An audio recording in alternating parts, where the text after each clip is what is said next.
All right, everybody. Welcome to Five Stripe Weekly. I am AJ. This is Michael. It has been a frenzy of transfers today, of news, of some just madness. It is, yeah, we have, I'm sure all of us have some questions. We're here to talk about it and to figure it all out. If there is something to be figured out, obviously there's a lot of questions around the team at the moment and what we're doing, and we'll get all up in that jazz. But yeah, in the meantime, make sure to like, share, comment, subscribe, and share this video on Twitter. All that really does help us a lot in getting it out there because we love doing this for you guys. And yeah, who's down there in the chat? Let's give them some shout outs and props for joining the stream early. We got Justin Flournoy. Flournoy is that's what I'm going to go for. Justin Flournoy. Our good and wonderful friend Niall, as always, welcome. And the always present Elliot Beaven. Welcome, everybody. Yes. So yeah, if you're here, let us know you're here. But yeah, I mean, first off, let's get into that match review. And Atlanta United, we were able to really subvert expectations against Philly. The Union, that match, especially on a weekend, especially, on that kind of really on the heels of a 4-0 loss against New York Red Bulls. Not a lot of confidence, I would say, going into that match. But yeah, LA United, we switched the formation, we switched our style of play a little bit, and it did wonders. I mean, yeah, the five-man back line that excluded Andrew Gutman, and we will talk about him later, of course, but Caleb Wiley and Brooks Lennon were those wingbacks, and Ronald Hernandez was part of that three-man back line. It kind of gave a kind of unpredictable feature to our lineup to really, I guess, unsettle Philly Union.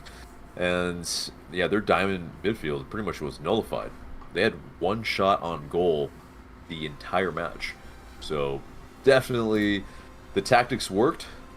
Gonzalo Pineda and the team definitely deserve all the plaudits for not only implementing it and also executing it.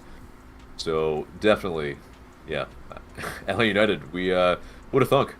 We played differently, a little bit more direct. Something that we've been clamoring for sure. And yeah, it worked. I mean, it's it makes you think, doesn't it?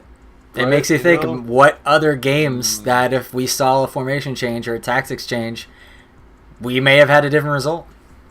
Exactly. I mean, I would love to see this team play like this on the road, more direct, balls over the top, diagonals, to really beat, not only the press, but also, yeah, like nullify the strengths of the opposition. And we pretty much did that. I mean, that's how you do that. And, I mean, I think it was definitely, it's time. It's funny how the New York Red Bulls always kind of give us our hardest lessons. And maybe it's a breakthrough. Who knows?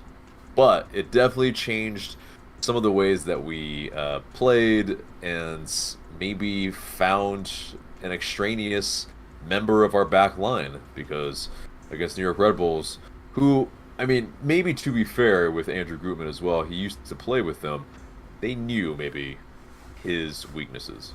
But it's one of those things, they exploited him, and yeah, we got beat there really hard. We did not get beat really at all here. 2-0. Yeah, and Thiago Almada, yeah, 7th minute, I believe. I mean, yeah, we had, initially a penalty shout, but Yorgos Yakumakis, he wins that foul. Initially looked like he was in the box. VAR intervened. It was called outside of the box, and yeah, I mean, Thiago Almada, he's more automatic from a free kick than than a penalty. And I mean, yes, he hit it right into the wall, but this volley, incredible. I mean, to be able to, it's hip height, and he is able to one-time it into the back of the net like an arrow. Just ridiculous. He only scores bangers. But yeah, Michael, what were your thoughts on the goal? I was kind of curious to see, because Yorgos hasn't taken a penalty for us yet. He hasn't. Yeah, I was really curious if he was going to take it. Yeah. He was not. So, I mean, yeah, and also, I actually prefer us kind of getting a free kick in Thiago range than getting awarded a penalty, because I was like, okay, it's kind of almost like, out of the frying pan into the fire for Philadelphia. So, yeah, that was electric. You always love to see. I mean, and earlier the better. I'd like to say, because it sets the mood for the game. Thiago scoring one of his thunderclaps, because that sets the mood. That really put Philly. That kind of sucker punched them, shocked them, kind of made them go, okay, hold on, wait a second. We need to kind of settle down for a minute, recompose, throw them off their game, and we really need that. I mean, everyone knows by now the statistics that we have for when we go down early are abysmal. We didn't let that happen, and we were able to keep the lead, which is not something we always do either. So we kept the pressure on. I mean, I have one question for you, and because this has been bandied about already online, and I think even Gonzalez said something close to this, if not this, that this was the most complete game for Atlanta United this season. Do you agree? I would say it's complete in the sense that from back to front, most of the team performed very well. We kept a clean sheet. Would I say it's a complete attacking performance? Maybe not. I don't think we probably exuded as much control as we probably want to. But as far as results go, as far as every positional player, I think they did a really good job, and I think that's the crux of it right now. Is we just need to get results. It's the business end of the season. Like, we are dropping positions in the conference, and it's very important for us to kind of pretty much not forego, but I would say it's important for us to make sure that we prioritize results, and whatever the performance is to get there, so be it right now. Like, it doesn't really matter. It's like, okay, a defender scores, great. Yorgos Yakimakis, if he doesn't score another goal, fine. We'll cry on the inside. But if the team's winning, it'll be fantastic. So another question for you before we move on from this. Would you consider this to be, and I'm going to use a GRE word here, would you consider this to be a Pyrrhic victory? Okay, you're going to have to define that. So this is a victory where the cost of winning it is almost not worth a victory in and of itself. So with the cost of Yorgos going down, basically voiding the Leagues Cup now because of that. Right. And it's a possibility for sure. I mean, there's a question of how much he was going to play anyway. I mean, yeah, it's a wonder. I would say, yeah, Yorgos Yakimakis, however long he's out, which, yeah, I mean, it seems like it'll be probably weeks. It's not really been fully defined, I don't think, yet.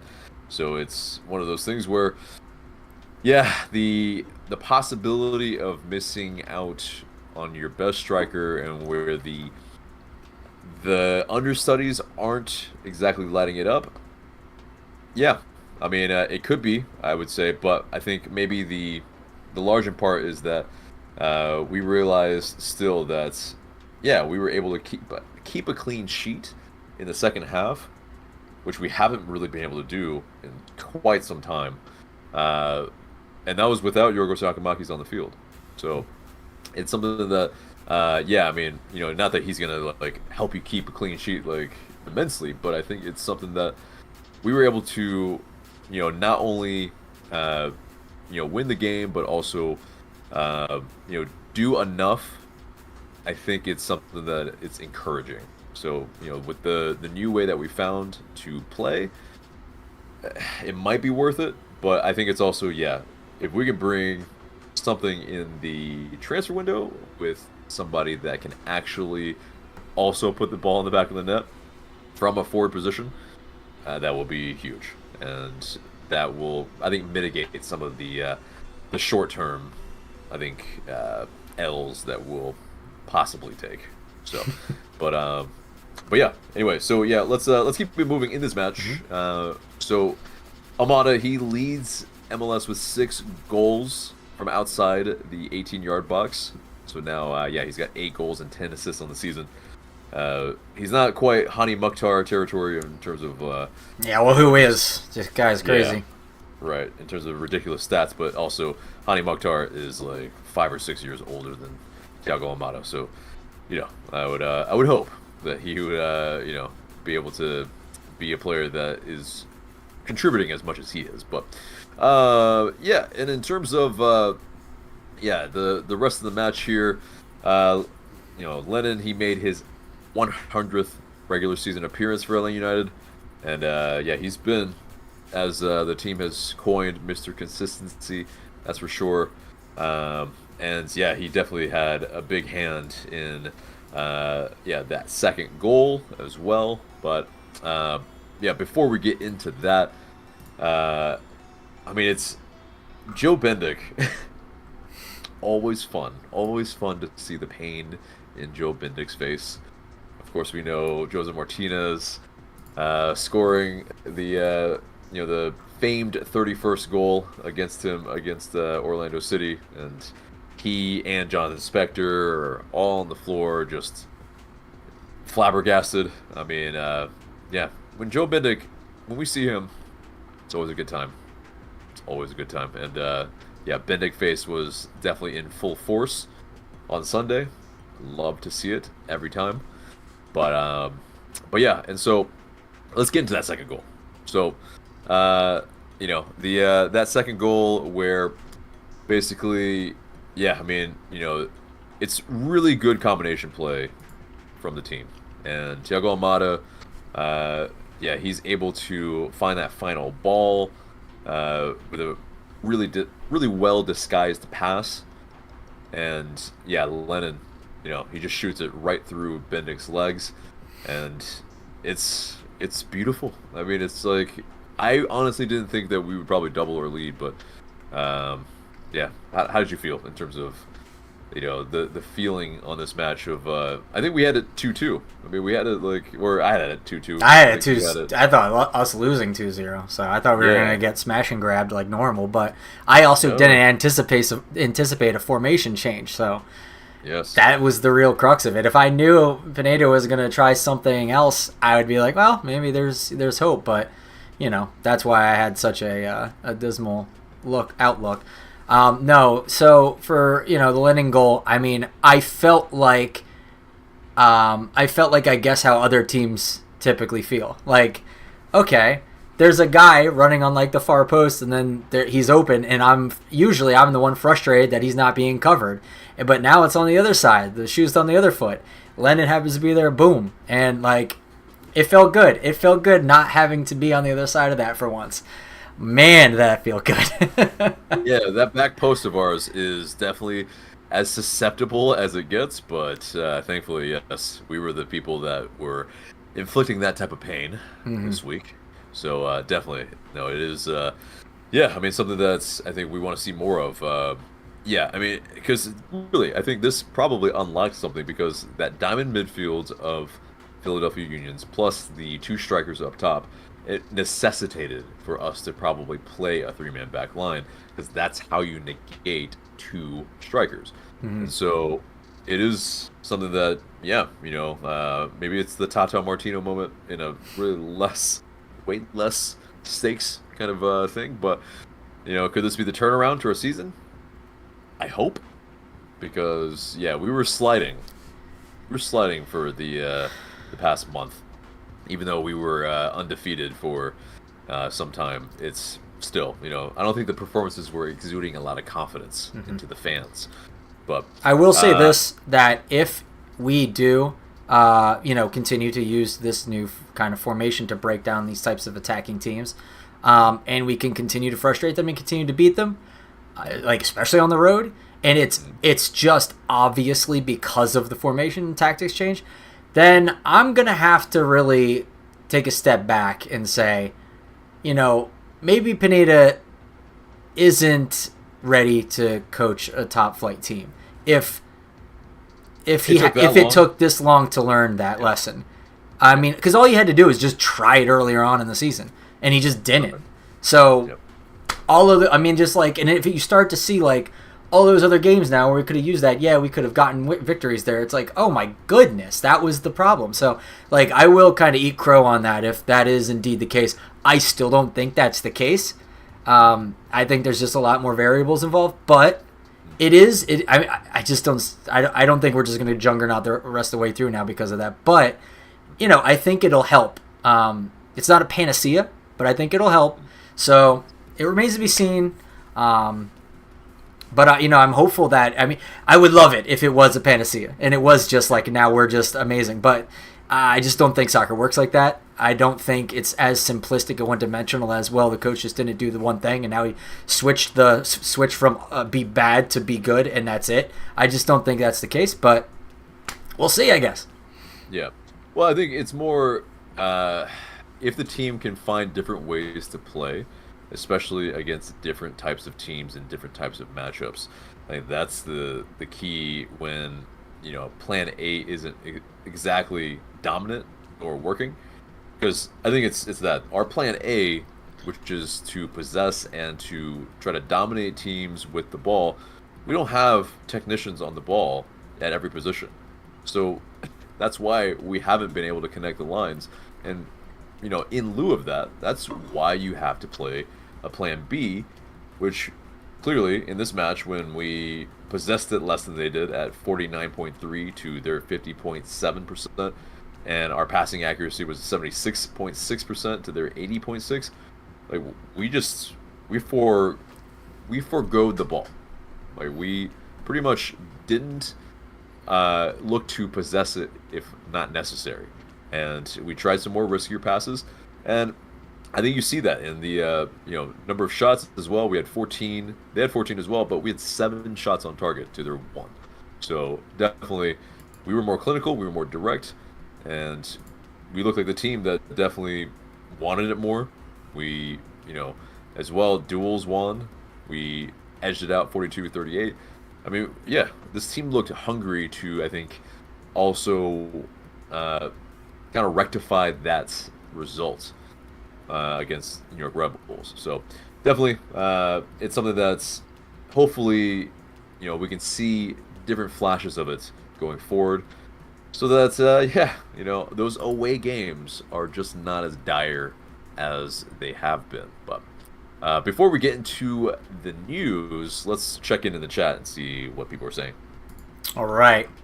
Let's see. We have Elliot Beaven saying Philly had a shocking performance. So that's a question to ask you, AJ. What is your opinion? Do you think Philly just wasn't up for it? Were they bad that day? Like, were we taking advantage of a weak Philadelphia, or was this just us unlocking Philadelphia?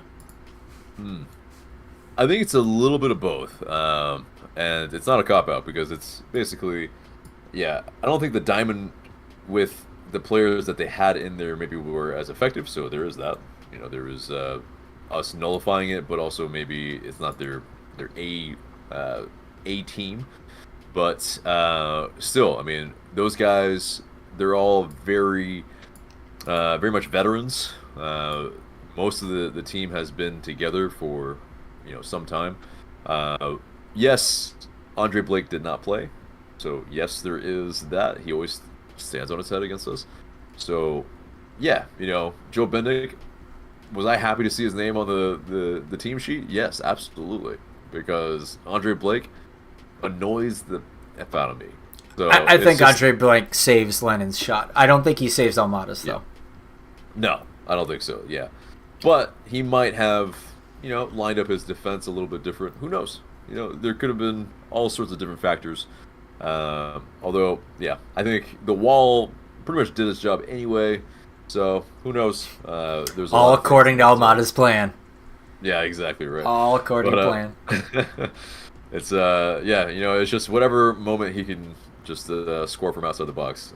There's that's the way. All But right, let me get a few more of these. Justin Flournoy says, "Yep, it is a Pyrrhic victory for sure. We need a solid backup striker. We haven't had one since 2019. It feels like." Elliot says, "Ronaldo was a good backup striker. Wish we had him back." He says, "Yeah." Justin says again, "Yeah, I would agree, but I think he would have cost us a lot to keep him, which may be why he's not here this year." Yeah, I could see a little bit of that. He was doing all right, but I think he was also not super expensive. Let's see. Justin also says, "Well, we did play 3 in the back last year, a good deal." So that's something to think about. Which Pineda switched it this year, and it hasn't worked all right. I mean, like, yes, it hasn't worked going to what we were doing before we switched to the back 3. At least it's one game. It's a 1-game sample. Let's not get carried away. That's really the takeaway here. So yeah, and let's pause there on that. It's not just the formation; it was the way we played.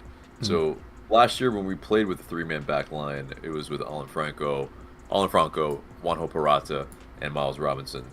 But we were trying to possess the ball, and it was still the same persisting problems in which we can't connect our lines.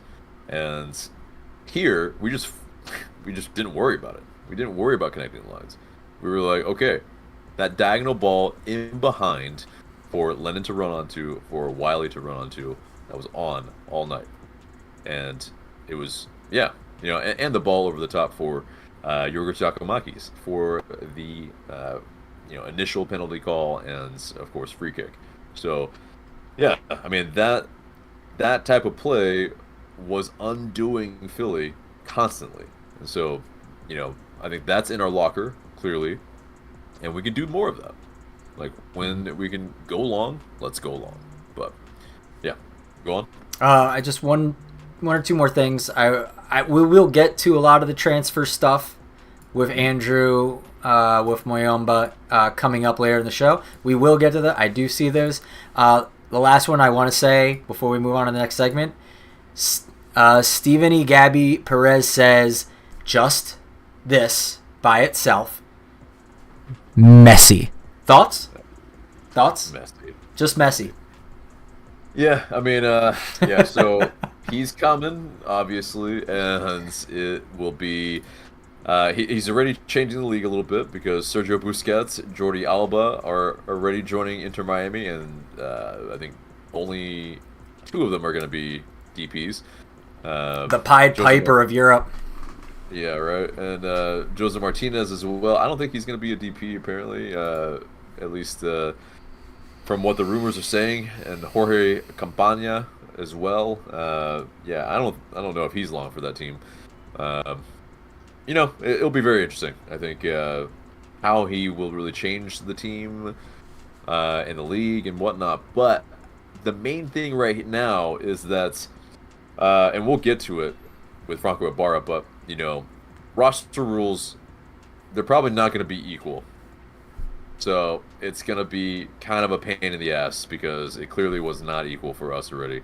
And yeah, we'll get into it. We'll really dig in, but. Yeah, Messi. Yeah, they're going to let him bring his friends. I mean, it's just like it's gonna be a super team. There's whispers of Eden Hazard, and obviously he's probably a bit done in Europe. But I mean, I'm curious what he has left. I thought Hazard actually signed with the Saudi Pro League. Did he? I don't know. I thought so. Let me double check that. We're live right now. We can do that. Exactly. But there's a rumor that he's going to Inter Miami as well. But oh, sorry, it's not. I was thinking of someone else, not Eden Hazard. I was thinking of who was I thinking of? Sadio Mane. No. I wasn't thinking. I was thinking of oh my God, what is his name? Roberto Firmino. No. Oh my God. I'll think of it in a second. Hold on. Yep. Either way. Benzema. That's who I was thinking of. Benzema. Yes, indeed. Yeah, the other Real Madrid player, but yeah. So, anything else from the chat? I think that's it. Okay, cool. Well, let's get into the news. And yes, so the Eastern Conference right now, as it shakes out, FC Cincy running away with it. Yeah, They are at 44 points. Nashville are at 38. We are down in 7th right now at 32 points. And yeah, right underneath Orlando City right now. So not fantastic at the moment, but we're still in a playoff spot. So we need to keep it that way. But unfortunately, yeah, we also have played one more game than most of the teams ahead of us, or if not the same number of games. So, yeah, we need to do some of that business. But in terms of the big news of this past week, I mean, there's been a ton. We'll go kind of in order, I suppose. But yes, the rumored Tristan Muyumba, the French midfielder from EA Guingamp, from Ligue 2. He has been announced today. Yeah, defensive midfielder, French-born in Paris. Yes, he will... With roots in Congo as well. Yes, and he will occupy an international roster spot. And yeah, it seemed like Andrew Gutman was probably moved to be able to accommodate him. We'll talk about Gutman in a second. But yeah, he's a 26-year-old midfielder and spent most of his career in France.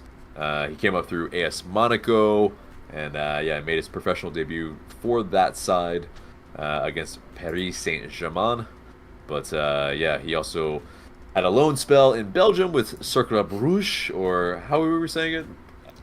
Listen, you can blame Google pronunciations and phonetics on how they suggested to say it in the last episode. They're saying like Circula Bruga, which doesn't make any sense to me considering that's not what I hear people say it as. So, it is what it is. Yep. Anyway, but and then he of course he went through some other teams as well. We won't get into all of that, but yeah, he's definitely the type of player that he's small, diminutive, kind of like N'Golo Kante in a lot of senses because he's French. Kind of smaller side, defensive midfielder, but seems like a player that can bring that type of play that we have really needed. That low center of gravity, tackles well, intercepts well, is able to spread that ball around and look forward. It's something that's has been sorely needed. I mean, Franco Ibarra, the type of player that he is, he's more of that destroyer type, maybe not as polished on the ball as, say, a Santiago Sosa, maybe even to a degree of Ozzy Alonso. But, definitely Muyumba is a player that I think can help us. He is on TAM money. That's where maybe I'm a little bit reticent, is that why is a Ligue 2 player on TAM money when, it's just like, we have 3 defensive midfielders, and we essentially had to loan one out, which we'll get to, of course, for pretty much, who knows, we don't know yet, but probably nothing. And it just seems odd as a kind of roster construction, but of course Garth Lagerwey has mentioned in the beginning of the season that yes, there are some inconsistencies in the roster, and we are working our way through that. There's going to be some pain in the meantime. But what are your thoughts on, Tristan Muyumba? Yeah, like I said last time, I mean, it's a 26-year-old second division French player. I mean, we talked about him having his time with the Belgian First League team.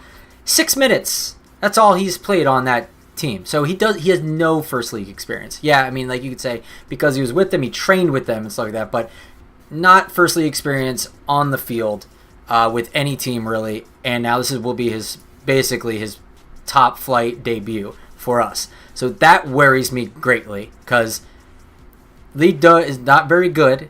And the intensity when you see a player going from the second division to the first division, you always hear them talk about certain things. You hear them talk about the intensity increase, the more concentration you need, the more focus you need. Like how Atlanta United always has the problem with quote unquote switching off because they aren't prepared all the time. Like, this needs you to be focused all the time, 24/7, focused, crosshairs on, not making any silly mistakes because you will be punished. And so hopefully he has no problem transitioning and switching. Hopefully he's ready. I mean, it's kind of crazy also because he's 26 that no one else thought this guy is capable of doing it anywhere else. But it is Europe. There's a lot of talent in Europe. There's a lot of superfluous talent out there. So, like, this guy could be pretty good and just, he just, there's no need for a very, very good player because they have excellent players. So, like, maybe this guy's below the radar, kind of like a Joseph Martinez type signing where he's in Italy, kind of below the radar, and then he comes here, lights the league on fire. So, I mean, it's another diamond in the rough type scenario. Hopefully we hit on it. Like I said, I am in Garth we trust all the way. So we'll see. I'm nervous as all hell, but here we are. Yeah, because we've missed, and we've missed before, and giving players TAM money as well. I've been burned before. Yeah, exactly. And I think the worry for me here is that, we were linked to the likes of Moises Caicedo in the past, and yeah, he's about to be sold maybe for $100 million or 100 million euros, pounds, whichever. But it's a high dollar amount, and I think it's a far cry from Moises Caicedo to Tristan Muyumba. We're gonna root for him. We're gonna hope for the best, but that part really worries me. That's that's a pretty disparate difference in terms of talent ID. So, maybe Caicedo was always going to be a pipe dream, but I mean, there were some very real rumors that we were in on him, and it was between us and Brighton pretty much. So, yeah, hopefully he can really come good in this league, and I think he's got some of the tools to do it. He's got that pace, he's got that that defensive ability, and to be able to break up play as well. So obviously with some outgoings, it will be interesting how he really does integrate, and yeah, he will be eligible to play in the first Leagues Cup match. So yeah, that's when they're targeting him to make his debut, is in the first Leagues Cup match. That was from Carlos today at his press conference. Yeah, so that'll be interesting to see. Yeah, in terms of how he integrates into training with us. And my face has become all good.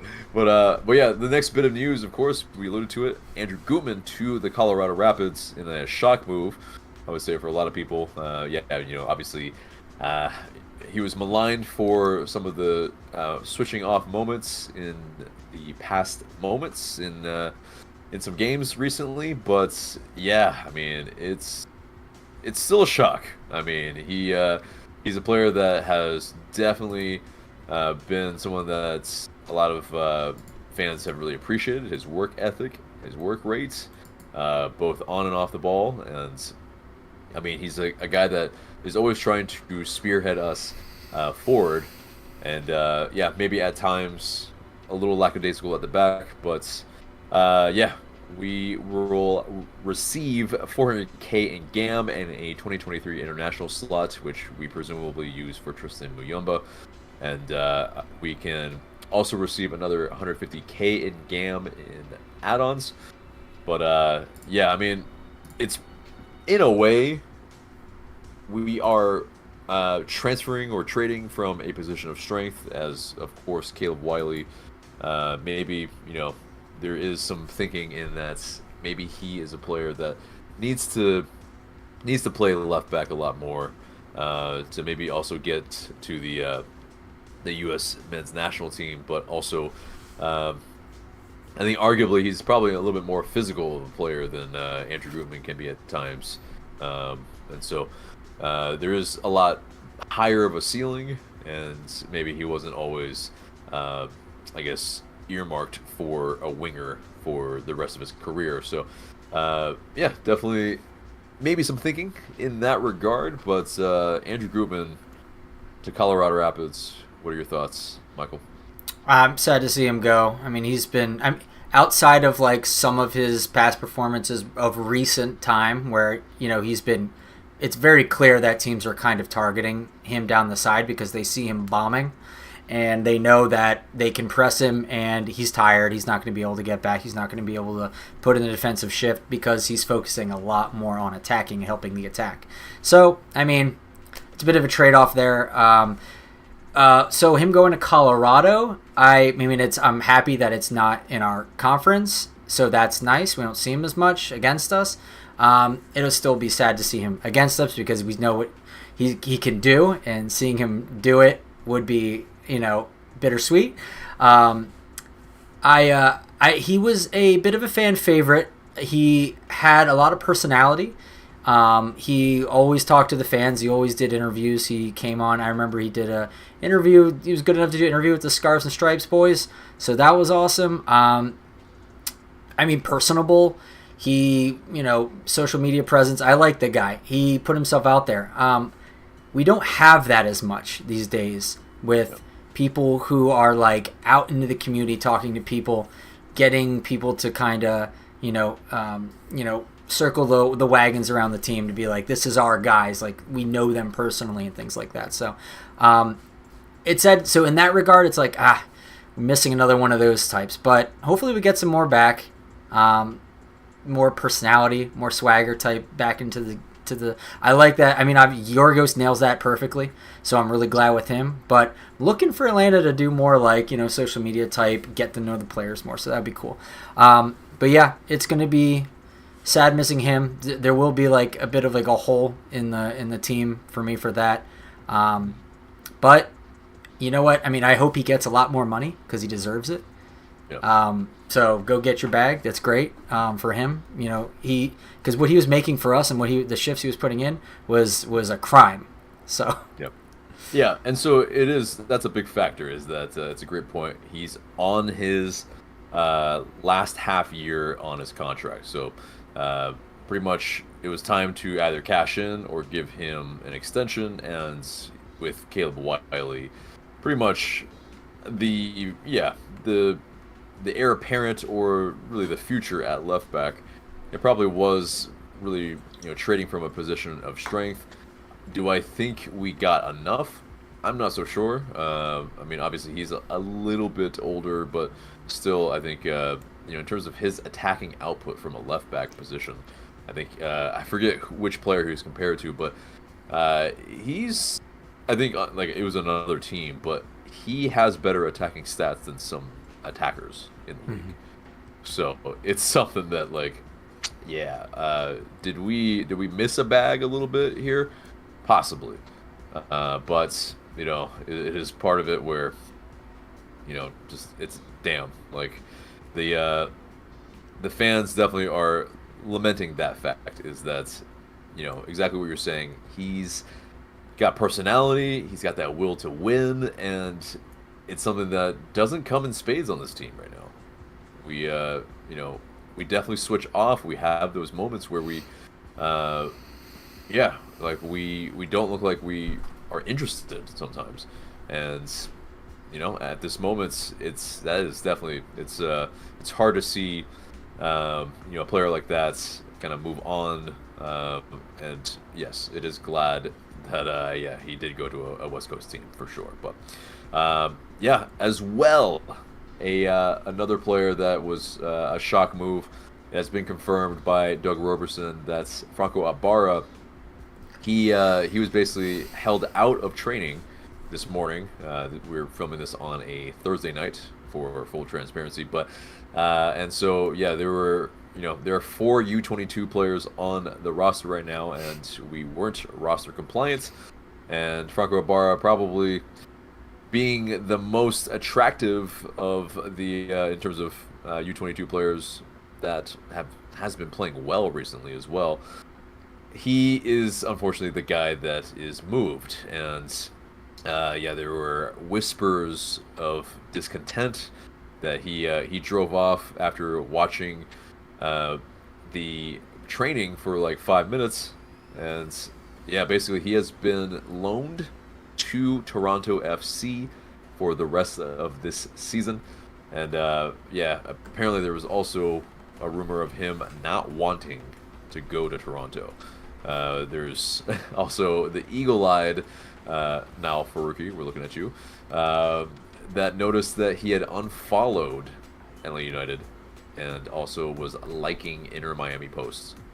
So, yeah, it's there's some finessing that we know has always been missing from the front office, but yeah, that's something that I, man, from a player standpoint, you know, you've heard the rumors of Nagby, you've heard the rumors of LGP, heard the rumors of Julian Gressel.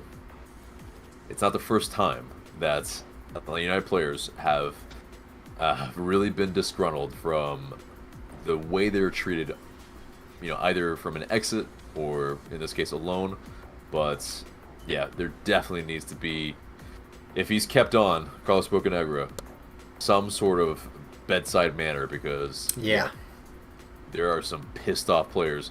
Jose Martinez as well. Didn't Tijo Villalba even say like he was like Yeah.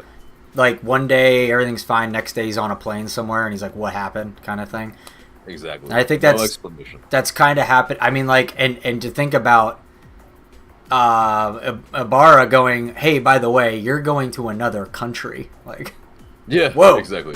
Welcome to Canada, exactly. It's like, that couldn't be even more of a culture shock. I mean, I don't think he speaks a ton of English, so now he's got to learn French and English. It's, yeah, you know, one of those things. But yeah, however you feel about Franco Ibarra on the ball, he was definitely that destroyer for us off the ball, and definitely in terms of our defensive midfielder, our best one this season. Of course, though, he would have started to lose playing time with Tristan Muyumba coming in, and so yeah, there is that that mindset that maybe he was the person that was logically the odd man out, because Santiago Sosa wasn't playing much this season, and when he has, little lackluster at times, still probably getting back to fitness, match fitness anyway, and yeah, I mean, Edwin Mosquera, that whole thing. I mean, I think, you know, we were talking before the show. I think you explained it pretty well. If you want to describe that situation a little bit and how it was described in the media. Oh, yeah. So Joe Patrick was interviewing, because Carlos Bocanegra did a presser today to kind of assuage some of the criticisms and the media that was going around about this whole thing, because it wasn't going over well, I guess. Like, so this was kind of maybe like a little bit of a panic decision, because I don't know how often you schedule pressers about outgoing player information and less about incoming. Like, I would understand it's like, here's one about Tristan, but it was more so about outgoing, which is, you know, bizarre to me. So he came out and talked about you know, how everything is kind of like going according to plan. Joe Patrick, being the astute scholar that he is, said, or asked him the question that, you know, is Mosquera such an integral part of the team that you, like, such a necessity that you needed to have him back? Like, I know that Defensia and us came to a quote-unquote mutual agreement to cancel the loan and send him back early, but was there like a reason why he was just so needed to come on back now? And Carlos, so eloquently said that, well, it was always in the plan for Mosquera to come back into the first team rotation.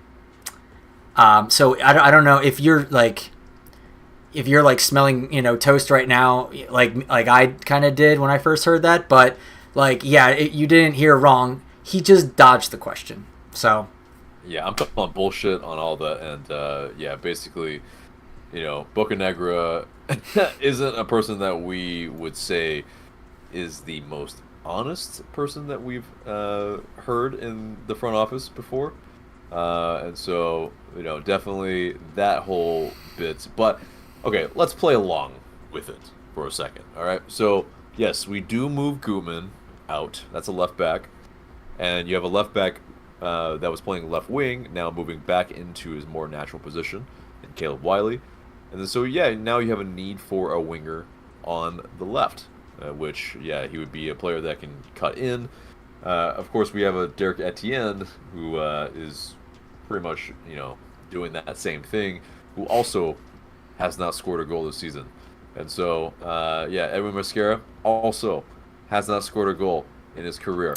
And he So, has floundered in a significantly less demanding league and yeah, on a significantly less good side in Defensia. So, Justice Defensia. So, like, yeah, it's really concerning that he struggled there and he's coming back here and his past before he came here as well. And then this also kind of goes into the narrative, going back on to what we were talking about a little earlier about just these players like going on, like Eric Lopez or Santiago Sosa, not able to gain any traction or interest from any other teams in terms of loans. Like, that's not good. That's really bad. Like, a lot of these players that were like, hey, we really need to get roster compliant. Can we, any of these guys, please, any of, and then everyone's like, no. Like, that's not good. yeah. Because it's also, we only have so many buyouts for a season as well. And so that's part of the problem. And, yeah, U22 wise, yeah, we have missed on a lot of them. Santiago Sosa, Franco Ibarra are probably the two that have contributed. But beyond that, I mean, it's a fairly new system in MLS, but still, like we've kind of yeah, been extremely hit or miss, and even the hits or like lukewarm hits. So it's one of those yeah, I guess at the very least in Ibarra, his suspension, we won't really feel that because Toronto will feel that. And yeah, that sucks for Toronto, I guess, but so I guess in that sense, we shouldn't care. But yeah, it is, man. Like, it's some weird roster construction and maneuvers that have really left a lot of people scratching their head. And yeah, the front office playing damage control. Like, that's pretty apparent. Like, there's no bones about it. Like, yes, the press conference maybe was there for Tristan Muyumba and his introduction, but yeah, no, it really did. He got slammed today. He was running defense left and right, so. Exactly. It kind of devolved, but yep. So either way, that's that with Franco Ibarra. And yeah, in terms of MLS, Leagues Cup, of course, is coming up. We also have the All-Star Game coming up. And there is the, of course, Skills Challenge. And our boy, Thiago Almada, our star boy, will be part of the Skills Challenge. And yeah, along with Lucho Acosta, along with Hani Mukhtar, and of course my beloved Arsenal with yeah, Martin Odegaard, new boy Kai Havertz, Folarin Balogun, who of course just joined the U.S. men's national team, Eddie Nketiah, Jorginho as well as Fabio Vieira, Rob Holding. That's interesting with the Skills Challenge. I call him a skillful player, but yep. Anyway, Marquinhos. Compared to the MLS, he probably will be. So yeah, possibly, and yes, Aaron Ramsdale as well as another goalkeeper in Hain. So it is, yeah. I'll be excited to see it. Really, yeah, be keen on how it goes. Yes, I will not be rooting for MLS like Rob Lowe. I will be rooting for Arsenal, that's for sure. And also, of course, Thiago Almada. But yeah, and in terms of the rest of the news, well, let's see. I mean, do you have anything that I may have missed? I just, not really, but I just want to say, do you think Eric Lopez is going to be, Eric, I rolled my ankle Lopez is going to be ready for Leagues Cup? I mean, it's a possibility, but I highly doubt he really plays at all. But do I hope he plays? I mean, yeah, there's some flashes of it. There's some things that's, yeah, I think I'd like to give him one more solid chance, and then if it just doesn't work out, then we're done. right. I think he's got some ability. It's just been kind of a victim of circumstance, more so I think than anything else. As well as underperformance when I guess he's gotten the chance, but yeah. And also, in terms of the MLS team of the match day, Thiago Almada and Brooks Lennon made the team of the match day this past week. And that pretty much does it for the news. And that gets us into the match preview, in which case we will be playing CF Montreal on Saturday at 7:30. And we'll be wearing the Forest kit. Of course. As well, CF Montreal, maybe not, of course, but they're in 9th. We're in 7th. It's on paper, they should favor us a little bit, but CF Montreal, they are a tough side, and so it is. In terms of this team, I mean, we own the series so far between the two teams, 5-3-3 in terms of wins, losses, and draws. But we are winless in the last 3 matches against them, 2 losses and 1 draw. I think the bonus is that Nancy, their previous coach, is no longer coaching them. He is coaching Columbus Crew. So I think the strongest part about why they were doing well is now no longer part of the club. But in terms of, maybe a player to watch for them, Matthew Chouanier, 24-year-old homegrown. He's been a strong asset to their midfield. And, he started in 16 of his last 17 matches.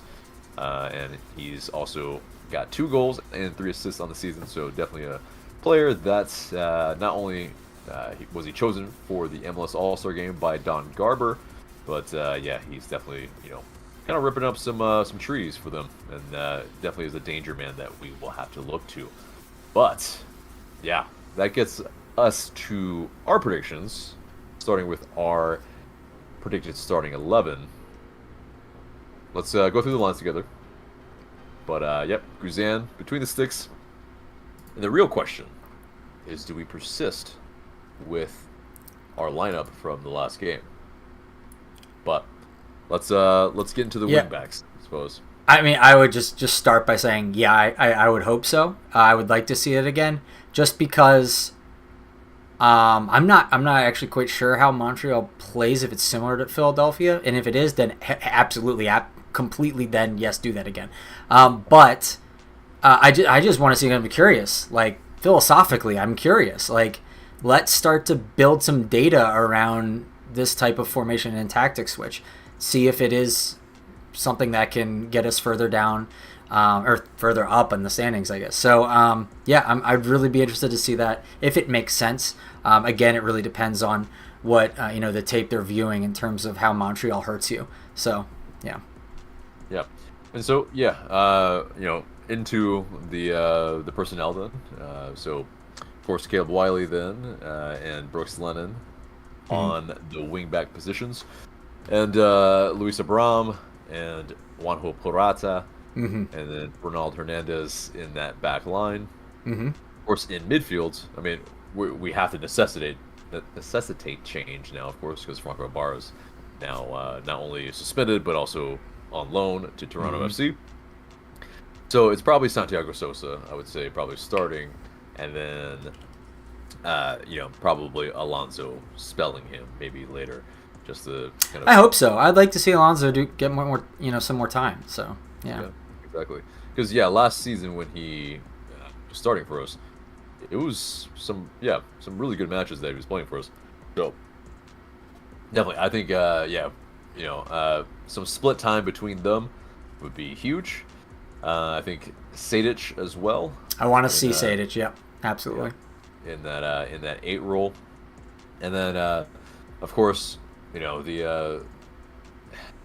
what's gonna have to also necessitate a change as well as up top. But Thiago Almada will not be one of those changes, I think, of course, obviously.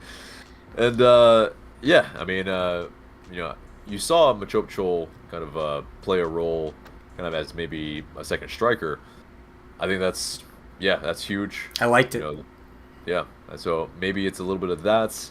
Maybe it's a little bit of you almost have to play him. So it is what it is. Miguel Berry up top, and yeah, just hope he does some stuff, some hold up play to be able to integrate the rest of the team. I mean, it's a good test, right, of the formation. If they use the same formation tactics that they use against Philadelphia, it's a good test because if it shouldn't matter that much that you're putting Miguel in, if that system truly is the thing that was, hurting Philadelphia so much.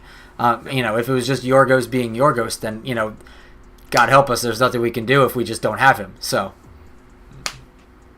yeah, that's huge. What's gonna happen up top? But yeah, I think Machopchol had a really really good match, and yeah, he was able to really be pretty dynamic in a lot of senses because he's got that enormous size and lankiness, and then still have some sort of center of gravity to dribble past players, and so yeah, while he didn't maybe show up on the stat sheet, he was definitely a player that was contributing to our play, being able to just kind of in that sense surprise the other team with those long balls, with the ability to find a player from the air, which is kind of what we did really really well against Philly. But yeah, and I'm gonna take a moment to stan a bit of Mitchell here because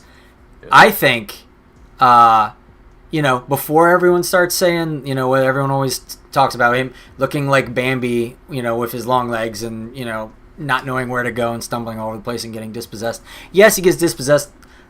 He used to quite a bit. I think he's getting much better. I think we've seen marked improvement from him.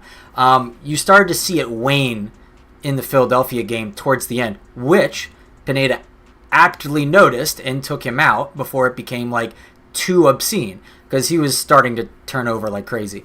But before that, he was doing great. So if we can get that again, that would be great. And I think, hopefully, if we can, if he can't go the full 90, we can get him out and we won't see Bambi anymore. Yeah, because I think fatigue definitely started to play a factor there as well. And I think also what would be good, we'll spell him with, some maybe more experienced players. But, Tyler Wolff, could be another player that will spell him. Maybe Tarek Etienne, not our favorite guy at the moment, but also in that midfield as well. I think Johnny Fortune coming back, that will be something that will be really welcome for sure. But before we get into that banger he scored in the Gold Cup, that was awesome. Oh yes. So yeah, he'll be high off of that confidence for sure. But before we get into our score prediction, let's look at the chat and see what they're saying. All right, let's take a look. Oh, wow. Okay, there's a lot more talk going on right now. Let's see. It's a lot of conversation, so I'm going to try and parse the conversations. Okay. I mean, if there's not questions, yeah, it's mostly conversations right now. So, guys, please direct some pointed questions to us that we can bounce off of. I love that you guys are all talking as if this is a forum, but please do remember, we're here as well. So, please include us. No, that's all good. I love that you guys are talking amongst yourselves as well. So, that's awesome. Yeah. Building the community. But yeah. Okay, well, let's get into those score predictions, and then we'll get into the chat then. So, for you, Michael, what do you have? Let's see. I'm gonna say, so again, it's like I feel thrown from last game considering there was the formation change and the tactics switch and everything. So you should definitely go for a loss as well again, so that maybe. Maybe that's the ticket, right? That's the ticket. And also, I wasn't able to watch it live because I was on vacation, so I had to watch it later on. Maybe that was the thing. It was the first match I missed all season, and then I hear things like, "This is the best performance by Atlanta United this season." And I'm like, "What have I done?" So you can all blame me. That's the reason. Yeah. So I'm gonna say I'm gonna say 2-1 us. I'm gonna hope we continue with the same experiment, and it confirms suspicions and it acts as a bit of a band-aid until we can get some other players in. So that's what I'm gonna hope for. Usually, it's like my optimistic take is the 2-1. This time, it's also my realistic one. So. Okay. Yeah, to be honest, my exact same scoreline is pretty much that. 2-1. But I'll give some players that I think are going to score. And I think it's going to be Caleb Wiley scoring it first for us. Really nice go-ahead goal. And then I will say Machop Chol. A maybe early second half, maybe header. And that will, I think we're level at the break. And then Machop Chol gets us the 3 points in the second half. So, what do you guys think? Let us know in the comments below.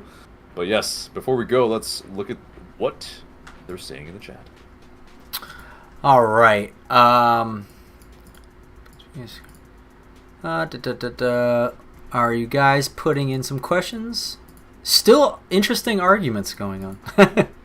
You know what? Hey, if they don't have questions, it's all good. Please just get a backup striker. I think Barry hasn't registered under Pineda's system. I prefer Chol over Barry at this point. Yeah, I think you're going to see both of them at the same time.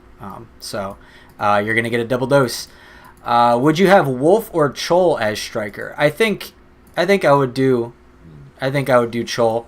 I don't know if I could see Wolf as striker at this point. I mean, it would pair well in a sense of like the traditional two striker system. You have a big guy, a target forward, and then you have the second striker that plays off of that target forward. So yeah, in that sense, Wolf would probably be that second striker. I think that's probably his best position anyway, as he's probably not a more traditional winger, but he is a guy that can find the back of the net, and yeah, we will need goals. So it's not a bad shout. Machop Chol, but that height, yeah, exactly, and as an outlet, especially, yeah, we'll need it at times. I think, especially when Miguel Barry, just doesn't really get a ton of touches in a lot of matches. It's just not like it's. I mean, I'd be curious maybe a Machop Chol and Tyler Wolf together, but I don't know. You know what? I wouldn't hate it. Hate it. I mean, and maybe we'll, depending on how things go, we might actually see that it could be that Barry starts and then we see Wolf later. So it could be interesting. Right. But somebody's got to hold up the play, so that's the question. I don't know. So also Eugene says, do you think the switch to the back three is permanent for the season? A bonus question: how many more mid-season signings do you predict will happen? I think there's probably at least two more. Maybe not at least. There's probably two more. Yeah. Because I believe Garf said as much in the 92.9 The Game interview. Right, exactly. And so, in that sense, there's definitely moves coming. Now it's just a matter of what positions. I think it's a forward. I think it's part of the arguments that are happening in the chat is the debate about, is it going to be a DP winger or a TAM winger? So. Yeah.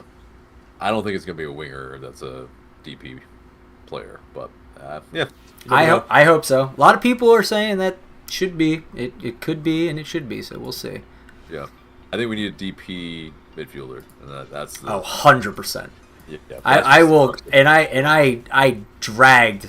I love you, Mike Connie and Jason Longshore, but I dragged it hard on Twitter because we gotta. I just think it's written in the stars. We need to have a player like that at that position. Right. We have pretty much at this point zero connectivity between our back line, our midfield, and our forward line. So, it's just needed. But and what was the other part of the question? Do you think the switch to the back three is permanent for the season? Yeah. I think we kind of hinted at that earlier on a bit. So I think it's going to be interesting. It's going to be an experiment. I think the next game will be really telling as to where we go with it. Yeah, because I have my questions about how many players that can actually fill in that back line. Of course, Noah Cobb is an option. homegrown young player. He was not favored in this match because of experience. Maybe he comes in for Ronald Hernandez. We will see. But yeah, in terms of our wingback depth or fullback depth as well, I mean, of course, yeah, it's not a plenty, but yeah, Ronald Hernandez pretty much is the understudy at both of the wingback positions now, and McFadden as well. Aiden McFadden is probably one of those other guys that can probably play on both sides, really good on the ball, but kind of a question mark maybe on the defensive end. So yeah, but it's not a ton of depth, especially when Miles Robinson is away on international duty, and he won't be back for a while. And yeah, one last bit on the U.S. men's national team too. It's very annoying seeing not only Brandon Vasquez but Julian Gressel on the U.S. men's national team. Not only doing well, but it's like, oh yeah, it's like a really bitter reminder that we had these players. And yep. Anyway, right. So Justin also asks, now that Ibarra is out on loan, what does this do to our chances of making the playoffs in the short term? Because Tristan is not coming until his visa gets situated. I'll answer first by saying I think because Tristan is scheduled to come in the first game of the Leagues Cup, he's still going to have plenty of time to get some chemistry with the team playing in that tournament. Hopefully we'll go further than not without any injuries. So he'll get some being situated a bit that way. However, once we're done Leagues Cup, there's still a good amount of the season left. And with him, I think we have a decent shout at getting to the playoffs, especially if we can continue to keep our hovering between 6th and 7th place in the standings. I think we have a decent... I don't think this is going to be a tremendous blow to our chances in getting into the playoffs if Tristan can at least do what Ibarra did, which I think he's going to be able to. Yeah, exactly. I don't think it's a massive impact if Muyumba is as I guess purported to be as maybe dynamic as it may seem. So we'll find out obviously, but I don't think that's going to be a huge drop off, if a drop off at all. But and Santiago Sosa definitely has that potential to be able to offer something else in the meantime, as well as Ozzy Alonso. The experience, the ability to be able to kind of run the game a little bit from that defensive midfield position. So it'll be different, but maybe hopefully we can kind of patchwork it until Muyumba does come in. One question from our friends over at For the Culture wants to know, well, if Miles gets sold in the summer window, how are we doing with that 3-man back line? Well, yeah, I mean, we had to makeshift it, and we did pretty well against a really strong side in Philly Union. So I think there's options in there. I don't think he's being moved in the summer. That doesn't seem like it's in the cards. And he is out of contract at the end of the season, but I think you can kind of take that chance. If you have Thiago Almada, they've said, and yes, we can call bullshit on the front office at times, but they said coming in that they were going for championships. So, I don't think you sell Miles Robinson. I don't think you sell Thiago Almada in the summer window if you're going for a championship. Yeah, and I think he wants to see it out. I think he loves his team. He loves the city. He really is kind of one of the has-been faces of the team. So I think it would make a lot of sense for him to see it out from one last hurrah with this current team. So Elliot wants to know, is this a good opportunity for Alonso getting a starting spot? With his age and his injury proneness, I don't know if he's ever going to get a consistent starting spot, and definitely not playing 90 minutes. So I think he's always, I think, going to be a sub to see out games with his veteran, with his ability to read the game that we desperately need in the midfield. So, start off younger, more spry legs. Sorry, Alonzo, but it is what it is. It's human anatomy. So, Yep. yeah, I think he's just going to be a sub that comes on, and I think we really need that kind of player to come on to see games out. Yep. No, fully agree with that. Brian Diefenbach says so. Back to the plug-and-play player system. I mean, this is something that a lot of teams do, plug and play. I mean, I remember when DeBoer came in, one of his big selling points was, I'm going to have a system where you can plug and play. So because one of the things we suffered from after the 2018 run, and part of in that, is if like Joseph Martinez or an Almiron goes down, the team flounders. So if you could just plug someone else in, they can just keep going because the system preserves. So he also says, playoffs, whoop-de-doo. Do we have a chance to win the cup? Hell no, my honest opinion. I think it's MLS. Anything is on the table. If you're in the playoffs, I think you can make a run if you catch fire. It's possible. We've seen it before. What is it? The Real Salt Lake comes to mind. Just making like a run out of nowhere and upsetting a bunch of teams in the Western Conference like a couple years ago. So, it's possible. I mean, like statistically, I would probably say we're not going to win the cup. But you know what? We're fans. Fans never should fully give up on a team. So we're going to see it out and see if they can pull it off. Indeed. Yeah. No, it's a very forgiving league. MLS, and so especially the playoffs, yeah, I mean with so many spots as well and play-ins, it's just I mean at this point, we can sneak in and do some damage because we have some top players that can smash and grab, have a moment of magic, and pull out a result. So it's possible. And this is I think it was, I can't remember, it was either Garth or Carlos said that their definition for what their expectations are for this season was a home playoff game. And if we can get that to the point For the Culture was saying, if we can stay healthy, there's only a handful of teams better than us at our 100%. And if we get a home game or two, I mean, we just beat Philadelphia at home fairly convincingly. That's a top team in the league. So if that is any indication, I think that there's an argument for us sneaking by and upsetting some teams. So I agree with For the Culture on that. Okay, let's see. Oh, For the Culture is loading us up right now. You need depth at the right positions for plug and play.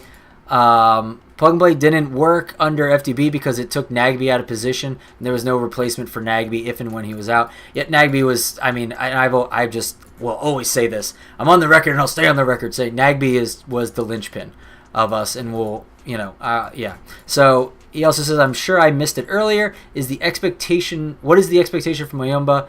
Starter or depth? I'm hoping starter. What are your thoughts?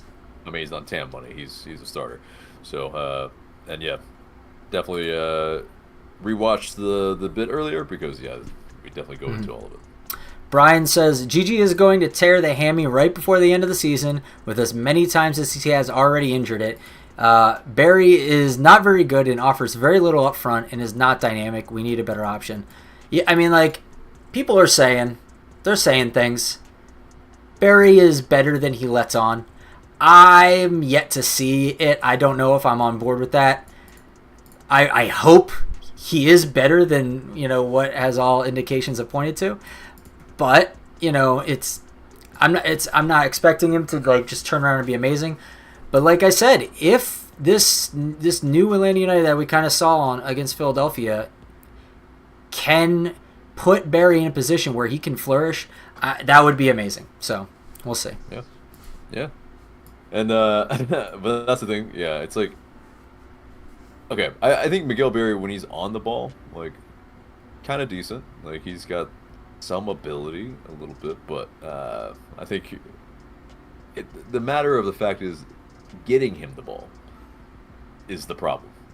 Like, he's as much of Thiago Motta is a magnet to the ball. Miguel Berry is the antithesis of that. Like, the ball does not find him. He is, like, I don't know, like, invisible, cloaking field on. Yeah. Like, he gets, like, 5 touches when he's on the pitch. Like, all game. It doesn't make any sense. Yeah. It's like, you almost have to try to not get the ball. So, one of my things will be watching for the next game, if Barry is on there, which he probably should be, is off-the-ball runs for him. A lot of people are criticizing him for not getting enough like offside calls because he's not attempting to stretch the defense. I really hope we see more of that because I think that's where he can be dangerous. So hopefully we'll see more of that. Brian says, we beat Philly with Ibarra having a superior game along with others. Apparently everyone, according to Pineda, had the best game of their lives. But we lost the week before 4-0. Very inconsistent team. I mean, that was that's hard. I feel like I want to disagree with that. Yeah, we're inconsistent. I'll agree to like mildly about that in general. I think we're still kind of going through inconsistencies and working some things out. But I think that we're not as bad as it seems in your comment. Because the Red Bulls, they are just, especially with the way we were playing, the way we attempted to play them, it's antithetical. So it was like, super effective. Exactly. It was like super effective against us. So like, I don't know. I'm never, here's how I'll put it. I'll never use Red Bulls really as a barometer of how to gauge the team. I'm just not gonna. Just don't think it's helpful. Yeah. So, yeah. But in that sense, we've had a couple, at least, really bad results this season. And, yeah, I mean, it's something that's...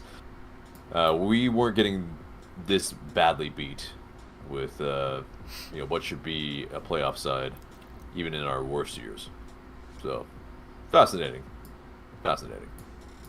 Yeah.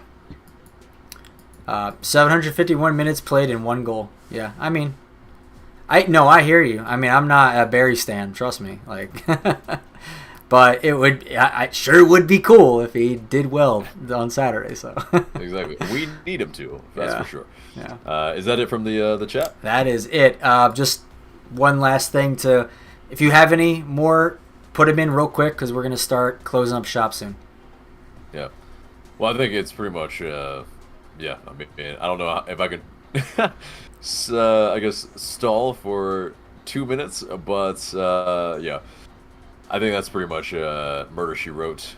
Yeah, everyone, thank you so much for, hanging out with us in this frenzy of a transfer window. And, yeah, hopefully we answered a lot of your questions and ponderings, but, yeah, the pondering that I have for you guys for the question of the day is, what impact do you think Tristan Muyumba will have on Atlanta United? Let us know in the comments below.